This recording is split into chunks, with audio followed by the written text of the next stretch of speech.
Hello प्यारे मित्रों, आज मैं आप सबको बताने वाला हूँ 8th ग्रेड बुक जो देख रहे हैं ये हमारा क्या है सामाजिक विज्ञान जो आपके विद्यालय से जारी किया गया ना नई किताब कक्षा 8 के लिए। यहाँ पर आप सब देख सकते हैं वर्ष जो दिया गया है क्या 2024-25 के लिए जारी किया गया है।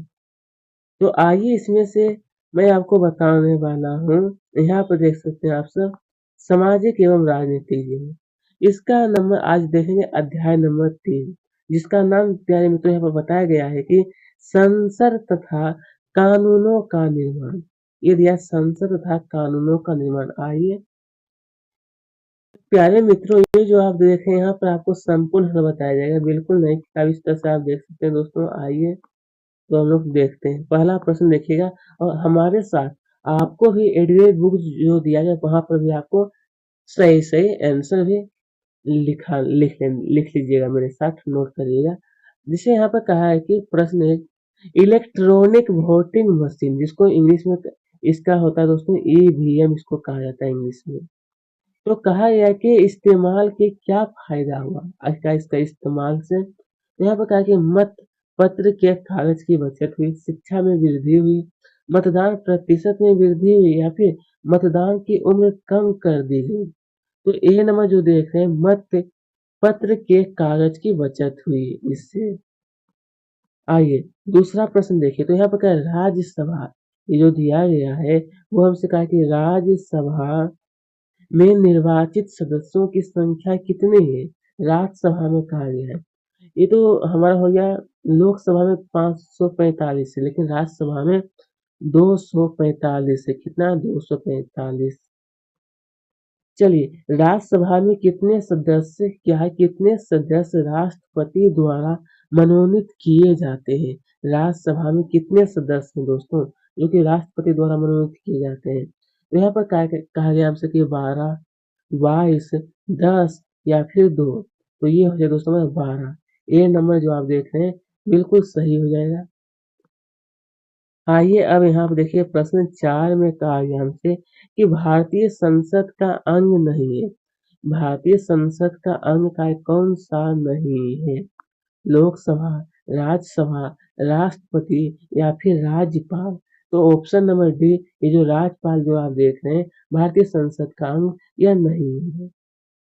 बाकी लोकसभा राष्ट्रपति ये तीनों है, लेकिन ये नहीं है। दिन में बिल्कुल सही हो जाएगा। आइए अब यहाँ पर आप लोग देखिए, तो कहा है रिक्त स्थानों की पूर्ति कीजिए। क्या वयस्क मताधिकार में मत देने के लिए आयु कितना होना चाहिए प्यारे मित्रों। 18 वर्ष निर्धारित किया गया अभी। कितना 18। लोकसभा में निर्वाचित सदस्यों की जो संख्या है वो कितना है 543 जो है वो निर्धारित किया गया है। राष्ट्रीय स्तर पर सरकार बनाने के लिए लोकसभा में बहुमत हेतु 272 सदस्यों का आवश्यक होती है। प्रश्न 4 में कहा है कि लोकतंत्र में लोग प्रत्यक्ष रूप से भागीदारी नहीं करते बल्कि प्रतिनिधि चुनते हैं। कौन प्रतिनिधि है।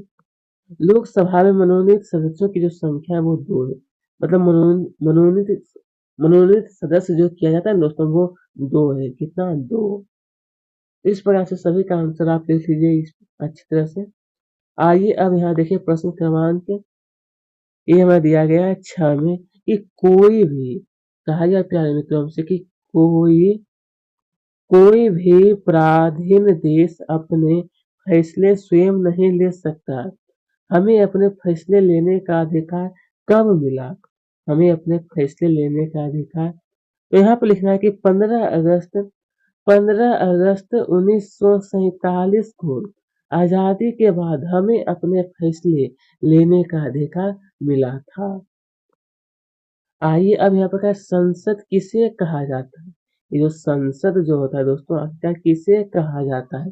तो जनता के द्वारा चुने गए प्रतिनिधियों के समूह को संसद कहा जाता है। ये जनता के द्वारा चुना जाता है, ठीक है।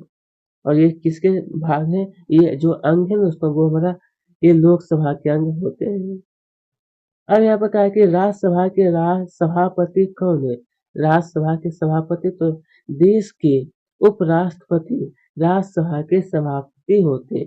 देश के उपराष्ट्रपति जो होते हैं अब लोकसभा के सदस्यों की संख्या लिखिए। लोकसभा के सदस्यों की संख्या कितनी है, इसकी अध्यक्षता कौन करती है? तो लोकसभा में कुल 545 सदस्य होते हैं। इसकी अध्यक्षता लोकसभा के अध्यक्ष करते हैं। कौन? तो लोकसभा के जो अध्यक्ष होते हैं ना, वही करते हैं। आइए यहाँ पर क्या है, राज्यसभा के सदस्यों का चुनाव किसके द्वारा किया जाता है? राज्यसभा के सदस्यों का जो चुनाव है, यहाँ पर लिखना है कि राज्यसभा के सदस्यों का चुनाव विभिन्न राज्यों की विधानसभाओं के निर्वाचित सदस्यों करते हैं। क्या करते हैं प्यारे मित्रों? विधानसभा के निर्वाचित सदस्य करते हैं इसका चुनाव। आइए अब यहाँ पर देखिए प्रश्न क्रमांक 11 जो आप देख रहे हैं दोस्तों, यहाँ पर टाइपिंग नहीं हो पाया प्रश्न क्रमांक 11, लेकिन कोई दिक्कत नहीं है। आखिरकार यहाँ पर कहा है कि संसद में प्रश्न काल इसी प्रकार से प्रश्न दिया गया है। तो आपके बुक में जो प्रश्न दिया है वहाँ पे देख लीजिए और इसका आंसर जो है मैं आपको बता रहा हूँ। तो चलिए इसके बारे में लिखना है कि संसद में प्रश्नकाल एक महत्वपूर्ण व्यवस्था है। इसके माध्यम से संसद सरकार के कामकाज के बारे में जानकारियां हासिल करते हैं। इसके जरिए संसद कार्यपालिका का नियंत्रित करती है। सवालों के माध्यम से सरकार को उसकी खामियों के प्रति आग्रह किया जाता है। इस तरह सरकार को भी जनता के प्रतिनिधियों यानी यहाँ प्रकार की संसदों के जरिए जनता की राय जानने का मौका मिलती है। किसकी? तो जनता का जो राय होता है दोस्तों, उसको जानने का मौका मिल जाता है। इस प्रकार से इसका आंसर लिखिए। आइए अब यहाँ पर कहा है कि नए कानून किस तरह बनते हैं। ये जो दोस्तों हमारा होता है नए कानून, तो हमसे कहा है कि नए कानून किस तरह बनते हैं। तो लिखना है कि जब कोई विधेयक लोकसभा फिर राज्यसभा में पास हो जाता है, सॉरी यहाँ पर जो आप देख रहे हैं ये विधेयक नहीं होगा, यहाँ पर कानून कर लेना आपको। ये कहीं पर अगर गलती हो तो मैं आपको सुधार करके बता देता हूँ। यहाँ पर हो जाएगा हमारा कानून का लिखा है, ठीक है, कानून। ये है दोस्तों, जब कोई कानून लोकसभा फिर राज्यसभा में पास हो जाता है और फिर राष्ट्रपति की स्वीकृति मिलने के बाद कानून बन जाता है, ठीक है। इस प्रकार से इसका आंसर लिखिएगा। अब यहाँ पर क्या अलोकप्रिय, यहाँ पर कार्य गौर करके जरा आप देखिएगा दोस्तों। तो हमसे कहा कि अलोकप्रिय और विवाद विवादास्पद कानूनों का जनता किस प्रकार विरोध कर सकती है। तो यहाँ पर लिखना है अलोकप्रिय और विवादास्पद कानूनों का जनता आलोचना करके, जनसभाएं करके, अखबारों में लिखकर, टीवी चैनलों के माध्यम से अपना विरोध प्रकट कर सकती है। क्या कर सकती है प्यारे मित्रों? तो अपना विरोध जो होता है वो प्रकट कर सकती है इस सबके जरिए। इस सबके जरिए वो अपना विरोध। आइए हम यहाँ पर कहा है कि विधायिका, दोस्तों यहाँ पर आप लोग गौर करके देखिए तो कहा है ये हमारा विधायिका दिया है और ये हमारा कार्यपालिका।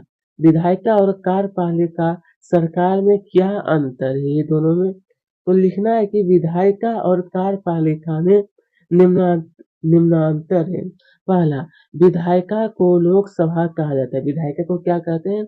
लोकसभा कहा जाता है, बल्कि कार्यपालिका को मंत्रिपरिषद कहा जाता है। फिर दूसरा अंतर में लिखना है कि विधायिका का मुख्य कार्य कानून बनाना, जबकि कार्यपालिका विधायिका द्वारा बनाए गए कानून को लागू करना होता है। ये सब काम विधायक का काम क्या होता है? कानून बनाना। और कार्यपालिका का काम होता है कानून को लागू करना। आपको अंतर पता चल गया ना?